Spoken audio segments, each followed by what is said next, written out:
following is a chapter reading by the Worm Audiobook Project. Please support the original author at parahumans.wordpress.com. Thank you and enjoy.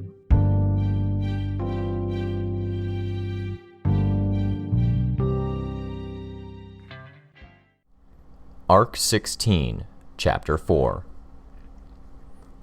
I was turning to leave when I was struck with a thought. Did Bitch move to her new territory yet? I know we planned for her to relocate to the city outskirts. Not yet, Tattletale answered. She was trying to get the gag back in place. Pegot was screwing her eyes closed in disgust. So, she's somewhere near the train yard? Yeah, Tattletale replied. We're going to need transportation if we're going to get there without losing too much time. Brooks can hotwire a car for you, show you how to start it up again when you're ready to head back, Tattletale suggested. No, I'm not sure it'll be able to navigate all the fenced-off areas and debris that'll be in the train yard. Bitch hasn't been clearing the mess, as far as I know, and it wasn't easy to navigate to begin with. If we use the car to get there, Gru started. I finished his sentence for him. We run the risk that it'll break down, run out of gas, or get wrecked somewhere, stranding us and forcing us to hike across half the city to get to Ballistic's territory. Let's minimize the opportunities for stuff to go wrong. Beggars can't be choosers, Tattletale said. I glanced at Pegot. We're capes, not beggars. I was thinking about Sundancer and something like a hot air balloon, but I'm not sure how much forward acceleration you could pick up that way. But something like that. A lot of our powers operate off virtually limitless power sources. I've used my power all day, every day, and I haven't been any worse for wear. Can we use that for some extra mobility while we don't have Bitch on the team? You could try a James and the Giant Peach thing with us, Imp said, only it'd be backwards, bugs on strings and the bird along for the ride. I shook my head. My bugs would get tired. That leaves Shatterbird. I can only fly with one person, maybe two, Regent and Shatterbird spoke in unison. What if you aren't flying? I asked.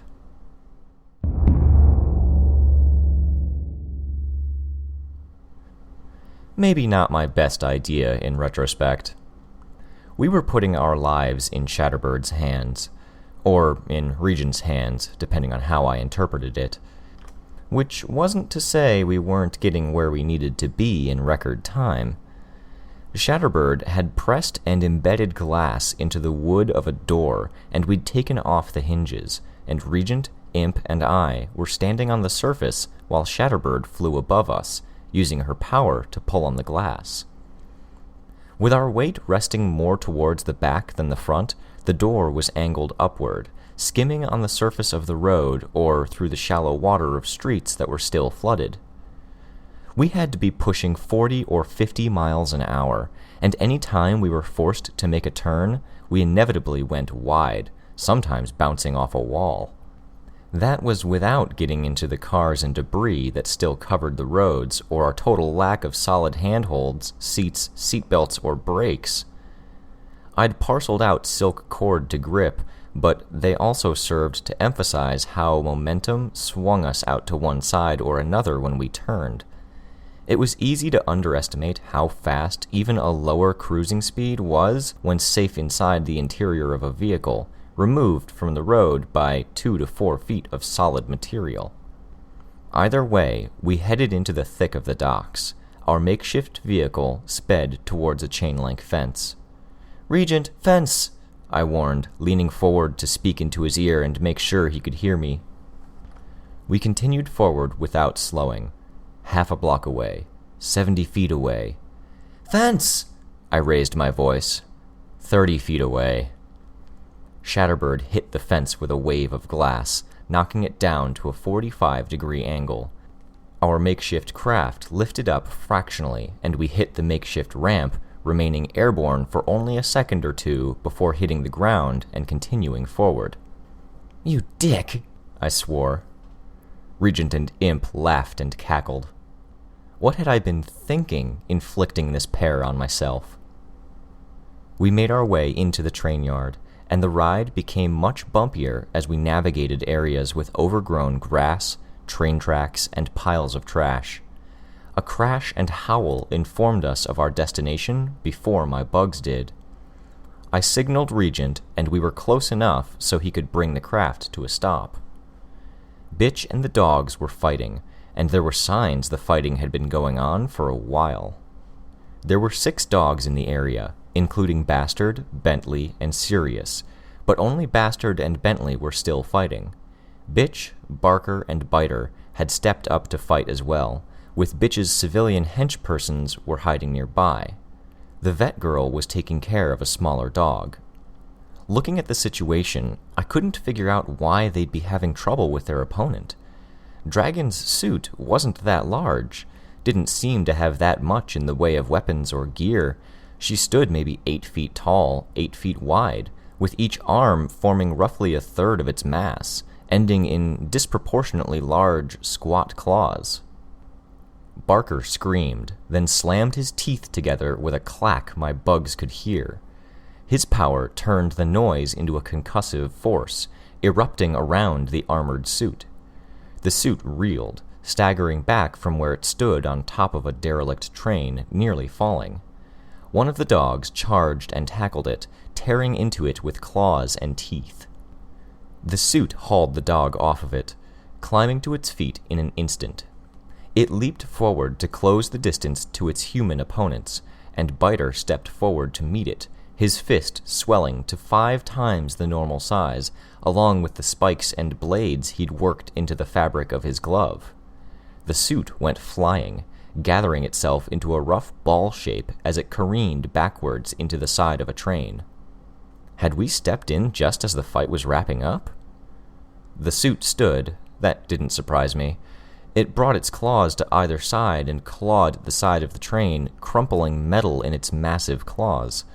My bugs gave me a sense of what was going on as the suit drew the metal into itself with crushing mechanisms and gears. Its torso expanded slightly as it made room for the new material, armor plates reshaped by internal mechanisms and shifted into place to patch up the worst of the damage. I arrived on the scene, Imp and Regent only a short distance behind me. A glance showed me that Bitch, her underlings, and her dogs were injured, beaten to the point that they were dirty, bruised, and scraped. Her eyes widened as I approached. "It won't," she growled the words between pants for breath. "Fucking die!"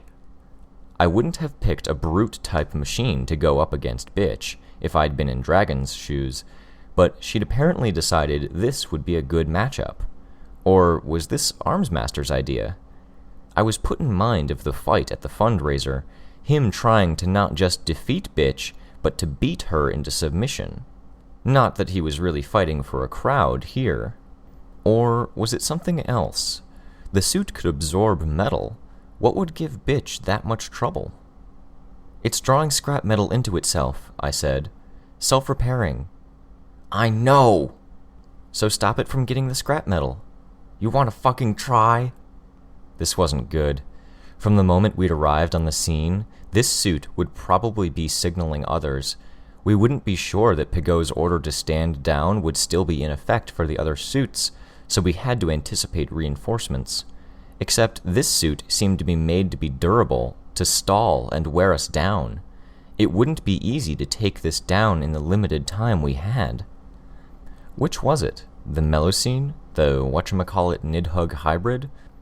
Or was it the Azazel, presumably designed to take on the 9, with defeating the Undersiders as a secondary design goal? "We'll try together," I said. "Regent, we need Shatterbird in here. Imp, you're backing us up. Drag the injured to safety. Did you ever take that first aid class?" "Gru told me to, but I haven't gotten around to it." I swore under my breath. "Not totally my fault. Things have been kind of a mess since I joined the team. Not like there's classes or anything." "There probably are." I watched the suit step away from the train, adjusting its shape to sort out the additional material it had absorbed into its body. "Not like it's easy to find classes," she clarified.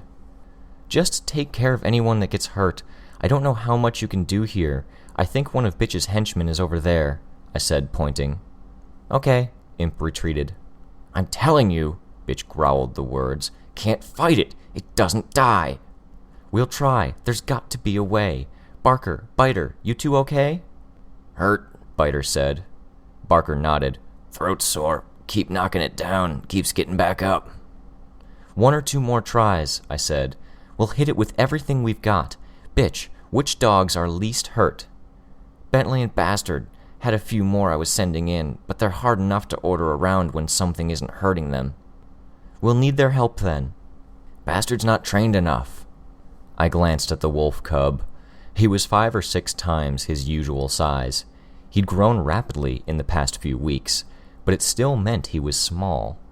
His mutation seemed different from the other dogs. Was there a whole other department of changes with various subcategories of the wolf breed? The suit raised one hand, and a chain fired out, a grappling hook on the end. We threw ourselves out of the way before it could catch any of us. Keeps doing that, Barker muttered. His voice was gravelly. Trying to tire us out, wear us down. Let's avoid giving it another chance. Longer range powers first, everyone else close in. I hadn't even finished talking before Shatterbird was hurling the glass-coated door into the suit.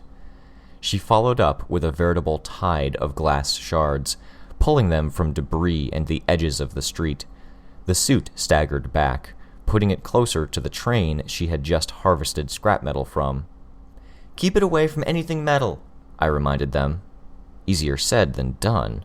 The area was a fenced-in yard with railroad tracks, rusted train cars, and trash that ranged from signpost to disused trash cans. There was metal to spare. I was limited in my options. Bugs wouldn't hurt this thing's metal body. That left me the less stellar option of fighting it like I had Mannequin. Barker shouted 3 times in short succession before bidding the resulting clouds of smoke to detonate violently. The suit shielded itself with its arms, leaving it defenseless as Bentley flanked and charged it from one side. It sprawled, landing face down, and reached over to grab 2 rails from the train track. In one motion, it rose to its feet and hauled 2 lengths of track out of the ground. Each of the rails bent and folded as they were absorbed into the suit, churned up by grinders and more complex devices. Bentley charged again, but the suit swung both rails simultaneously to catch the dog in mid-air and hurl him to one side. Bentley was on his feet in a second, getting his paws under him and lunging for the suit before it could turn to face him, savaging the suit's metal exterior with claws and teeth. My bugs began to encircle the suit. The silk had enough areas to catch on, and my bugs were finding openings to crawl within, but I couldn't find much in the way of stuff to interfere with or attack. The suit's interior was hot, more so as my bugs drew closer to the very center, to the point that my bugs died if they got too far inside. Everything was solidly made. Wires had chain mesh protecting the insulation. Pistons and valves were sealed and reinforced, with more delicate technology presumably contained within cases and covers. There was nothing for my bugs to get into. Using silk to bind the main body wouldn't do anything. Spider silk had strength on par with steel, but this was an armored suit capable of tearing railroad tracks from the ground and crushing them in one hand. A material as strong as steel wouldn't accomplish anything against a machine that could rend metal. I'd have to play this smarter.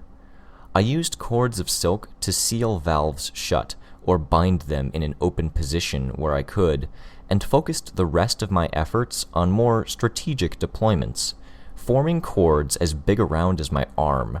The suit's arms and legs would be free to move, but my goal was more along the lines of restricting its movements.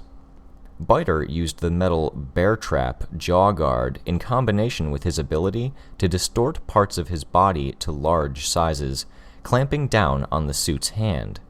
He had to hurl himself back and out of the way to avoid the suit's retaliatory attack. As he climbed to his feet, he spat out 2 fingers and a section of the suit's hand. I hurried to send my swarm after the discarded parts, using silk and the cumulative strength of the swarm to haul the bits away. Biter hit the suit twice with enlarged hands and then backed off as Bentley hurled himself into the fray, catching hold of the suit's other arm and hauling on it with all the strength afforded by his muscular forelimbs, neck, jaw, and shoulders. He struggled, strained, to tear the arm from its housing. The suit fought to keep its feet beneath it, leaning hard to one side to compensate for the 2-ton bulldog's weight hanging off its arm. It used its free, damaged hand to grab the dog by the scruff of the neck and flung it hard to one side. Shatterbird hurled a wave of glass-encrusted debris at the suit. Not 1 second after the suit was bludgeoned by the trash cans, wooden planks, and pallets, a second wave caught it from behind, striking its legs out from beneath it. Lying on its back, it reached for us and fired another grappling hook. With the speed it was moving, it looked like it could have caved in someone's ribs, but we each managed to get out of the way. Some of the people in Bitch's group were moving slower, their reflexes and mobility suffering due to their fatigue. Okay, this wasn't easy, but it didn't seem as impossibly hard to fight as some of the other suits either. It was just a question of keeping up the onslaught, keeping the suit from gathering too much metal for self-repair, and hoping that the suit didn't get any reinforcements. With luck, the other suits would either be on standby due to Pigot's orders, or they would be occupied with Trickster, Sundancer, and Gru. Not that it would be a good thing if they were fighting, but it would at least mean we got out of here okay. The suit struggled to its feet, using its arms to shield itself from 2 more shouts from Barker and a barrage from Shatterbird, then stopped short as the cord of silk I'd bound around its neck pulled taut. The other end was wound around one of the coupling rods that stretched between the wheels of one rusted train. I'd worried the coupling rod would come loose, but the elasticity of the silk combined with the durability and sheer thickness of it meant it didn't snap. The suit was pulled off balance, giving Biter and Bentley a chance to close in, hammer it into the ground, and thrash it. I glanced at Bitch, saw her mouth set in a grim line. The suit fought its way free, and Bitch whistled for Bentley to back up. I could see how it was mangled, metal torn and rent. Yes, it had displayed some self-repair technology, but every part of it was a ruined mess. I didn't want to underestimate Dragon's work, but... Hot steam hissed out from the gaps in the suit, seconds before it turned itself inside out. The parts on the exterior folded out and were absorbed into the suit's interior. New components emerged from within and locked into place. They still smoked from the heat of being forged and reforged in the heart of the machine. The suit's joints shifted position as it settled into a quadruped stance. I recognized it now. It didn't have missile launchers, and it was a fraction smaller than it had been, but it was the same suit Dragon had used when I'd first seen her, the suit she'd used against Leviathan. That suit had also peeled apart to reveal a lesser suit beneath. Presumably, it had possessed the same self-repair capability and the ability to do what this suit had done, but hadn't had the chance. Except I wasn't even sure how to define or process what I'd just seen. It was such an overhaul that I was left grasping for a word to explain it. Reincarnation? It was easy enough to picture. Any time the suit took enough damage, it reforged itself into a different shape with the reserve components deep inside its body, or it shed its outer layer, ensuring that it was always in pristine fighting condition. Give it an opportunity, and it harvested metal for raw materials, and it would keep going until its battery ran out. With the kind of stuff a tinker like Dragon could make, cold fusion reactors and self-sustaining energy sources, that battery could have one hell of a long life. Either way, it wasn't a new model. That meant it wasn't the Azazel suit Pigot had told us about. "You could have explained," I said. "I did," Bitch answered, glowering at the smoking suit. "I said it won't fucking go down." "You could have explained why." "I don't understand why." The reforging process had killed every bug I had on the thing, and it had burned through the silk cord I'd leashed it with. I was left wondering what the black market price would be for something like Armsmaster's EMP device. something that would serve as a get-out-of-a-fight-with-a tinker card. Tinkers had so many options that they brought to the table, a crazy synergy with any teammates, and an ability to customize their approach to counter specific threats or individuals. I, on the other hand, was pretty screwed if I went up against anyone with flame powers, cold powers, electricity powers, enough durability to shrug off my bugs, or a way to clear out large numbers of bugs at once.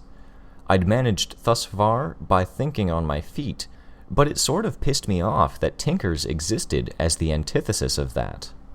Yes, I was aware that tinkers had to put in hours upon hours of work, and that I only ever really experienced the end results of that investment. I didn't care.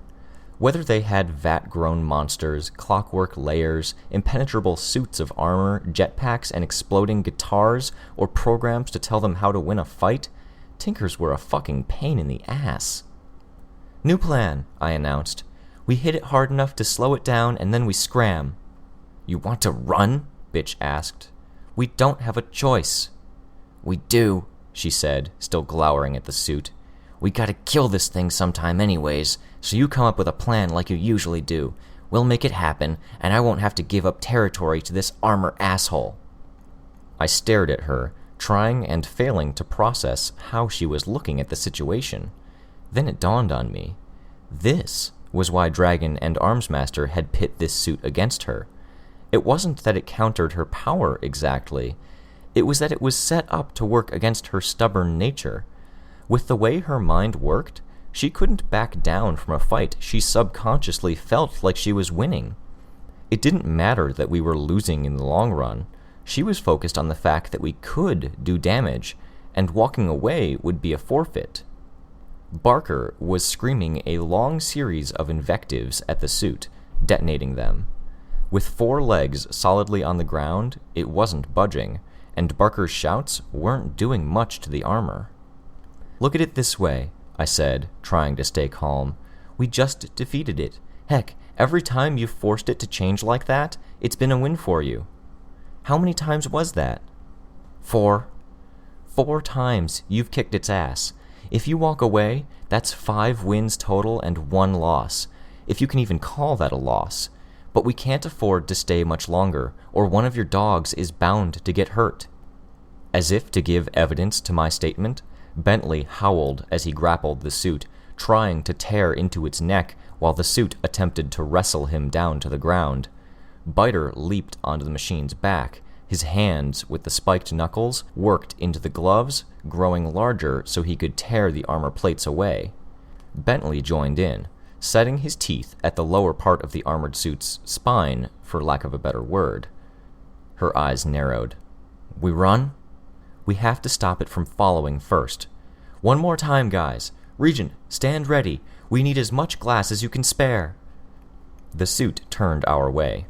3 masters standing in the back lines while we sent our bugs, dogs, and lunatic supervillain thrall into the fray. It began to glow, steaming, and Biter virtually yelped as he threw himself off its back. Bentley was slower to react, but he fell back, shaking his head violently as flesh sizzled around his muzzle. We backed up a few paces as it advanced 1 step. It whipped its head up until it almost pointed to the sky, then opened its mouth. Blue flame streamed over our heads to pool behind us, cutting off our retreat. We had to scramble for cover before any droplets or sparks landed on us. I wasn't sure if it was flame at a temperature I wasn't used to seeing, if it was a liquid accelerant that just happened to be on fire, or if it was plasma, but I didn't want to touch it and find out the particulars. All of us, dogs, Barker, and Biter included, headed inside a building to seek further cover.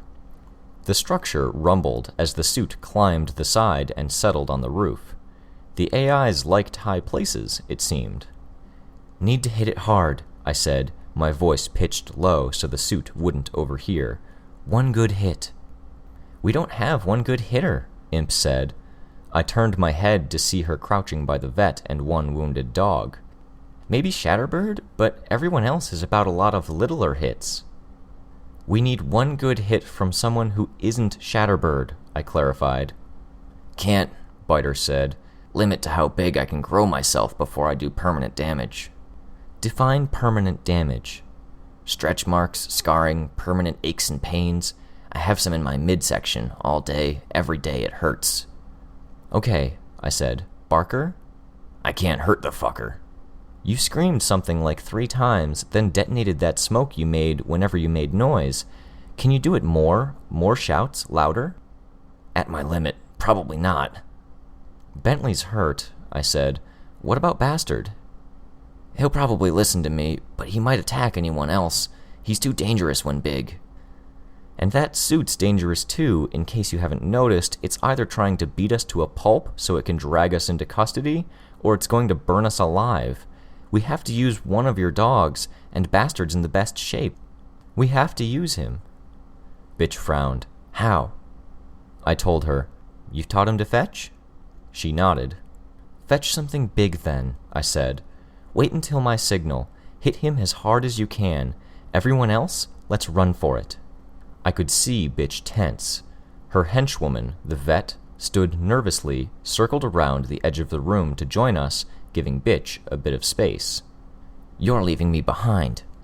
We're counting on you, I said. Wait for my signal, then come with Bastard. More damage you can do, the better. All together, we bolted, Bentley following immediately behind us. I could feel the dragon suit reorienting to face us, felt it angle its head before it spewed another stream of liquid fire. In a residential area?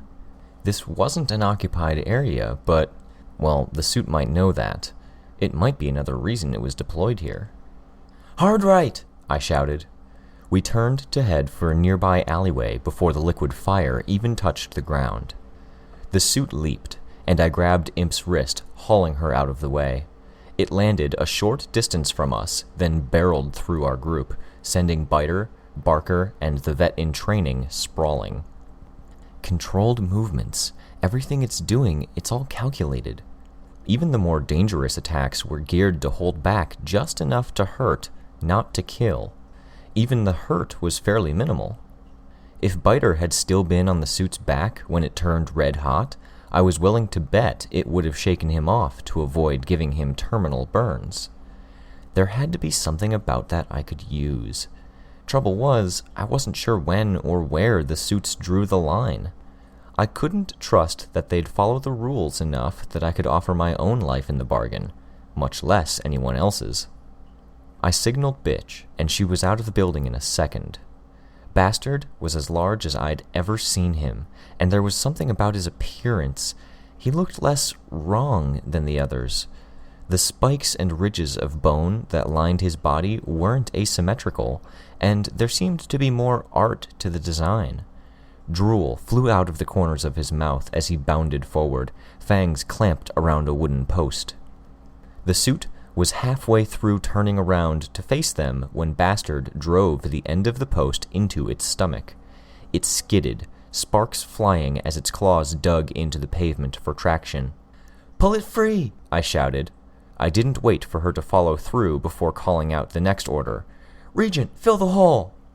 Bitch hauled on Bastard's chain, and he followed the direction, pulling back, the post still clamped in his mouth. When it came loose, it revealed a rent in the armor's side, far less empty space than I'd hoped, and a dislodged joint where the leg met the pelvis. Shatterbird called forth a stream of glass, shoving it into the hole. I didn't need to give the next order. I realized she was using her power more through my bugs than any other sign, the telltale high-pitched noise that was above my human limits. A second later, the suit's rear legs lost their traction on the ground. Its lower body collapsed. The suit began struggling for footing. It was still operational. I swore under my breath, still backing away. Shatterbird moved one arm, and the suit slid a few feet in that direction. She had a hold on the glass. More forcefully, she pushed it into the nearest building, then dragged it across the alleyway to slam it into the opposite wall. She repeated the process 2 more times before the suit tried a counterplan. It began to reshape itself, glass shards pouring out of the openings as pieces slid in and out. A third form, something airborne. Shatterbird slammed it into a wall before it was done reshaping. The fallen glass shards levitated into the air to find new nooks and crannies to slide into. The suit was hot, naturally heating up as part of the reincarnation or reformation process. I watched as glass melted, running into holes and slats in the armor. Shatterbird pushed again. The suit barely moved. She wasn't so adept at moving molten silicon. We continued backing down the alley. The suit raised its head, preparing to cut off our retreat with another pool of flame. In her second jousting run, Bitch lanced the thing through the base of the neck. Fire spilled down around it, setting the post aflame, and the attack was stalled. She wheeled Bastard around and shouted, "That's 6 fucking wins to 1! Go!"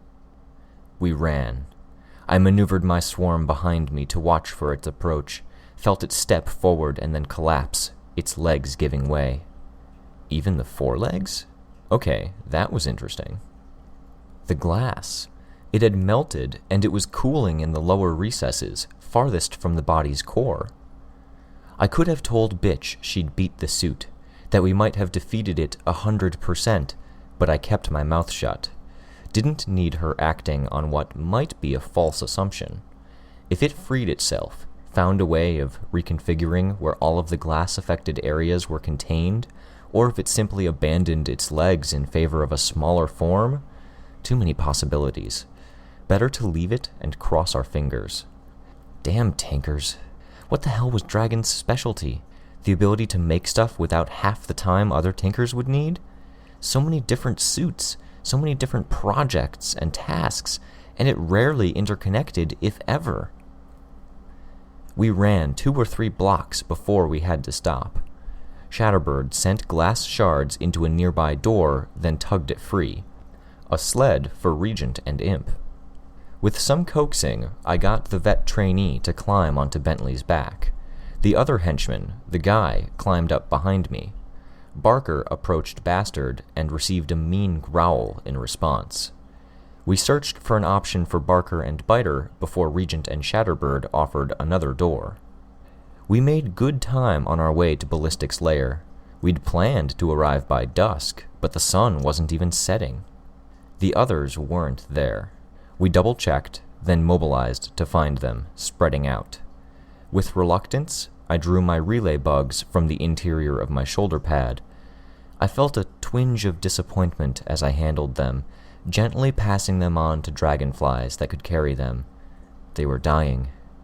Panacea hadn't given the relay bugs a digestive system, and in my haste to save Atlas from a slow death by starvation, I neglected to pay attention to them. It wouldn't have mattered anyways, probably, because Gru had only had so much time to work with. The dragonflies sent my relay bugs out so I could keep in touch with the others as we searched for Gru, Trickster, Sundancer, and Ballistic. Bugs were tough, natural survivors. I knew that cockroaches could survive lengthy periods of time without heads, that other bugs could be frozen solid and thawed and be little worse for wear. They subsisted on relatively little food, considering their body size, and the relay bugs had held on this long with an inability to eat at all. Their physiology wasn't quite the mess that Atlas's was, and they retained some basic hibernation instincts, defaulting to a near immobile state. It was a struggle to even get them to extend my power's range for me. I found the next dragon suit before I found the others, and I immediately knew it for what it was. It had to be the Azazel.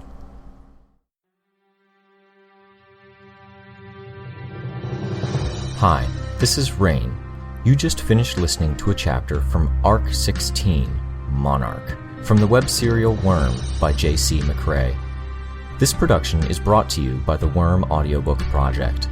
If you would like to know more about us, or to volunteer your own services, please check us out at audioworm.rein-online.org. You can download or listen to every chapter directly from our site, or you can find us on iTunes or any podcast app under Worm Audiobook. Thank you for listening.